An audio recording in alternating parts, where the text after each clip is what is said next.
नमस्कार, तुम्ही पाहत आहात आपलं मलकापूर न्यूज. आपलं मलकापूर न्यूज मध्ये आपलं स्वागत आहे. आम्ही 10 तारखेला विराट मोर्चा विधानभवनावर घेऊन गेलो होतो. 0 मैलाला आमचा मोर्चा अडवला. त्यावेळेस आम्हाला बावनकुळे साहेबांनी आश्वासन दिलं की आम्ही 3 तारखेला तुमची मीटिंग लावतो.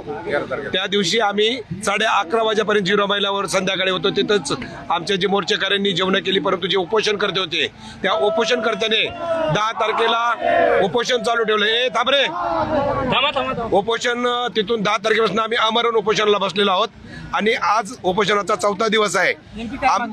आमची मागणी एकच आहे की DSP क्षेत्रामध्ये, आदिवासी क्षेत्रामध्ये ज्या कोळी नोंदी झालेल्या आहेत त्या आणि त्यांना कोळी नोंदीवरूनच जातीचा दाखला आणि जात वैधता प्रमाणपत्र दिलं जातं.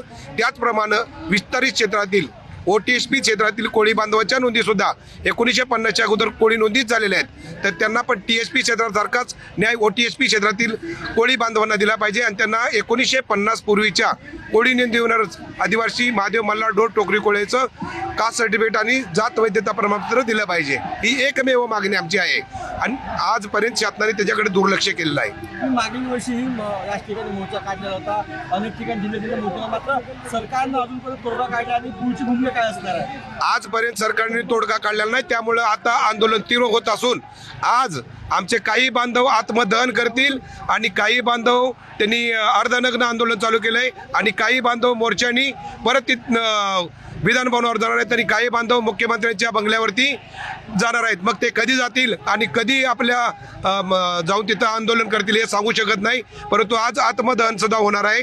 कारण जोपर्यंत आमच्या मागण्या मान्य होणार नाहीत आणि 1950 पूर्वीच्या कोळी नोंदीवरनं जातीचा दाखला आणि जात वैधता प्रमाणपत्राचा GR सरकार पारित करणार नाही तोपर्यंत आम्ही आमरण उपोषणापासून उठणार नाहीत. मग इथं आमचा जीव गेला आणि मरण आलं तरी पण आम्ही हे जागा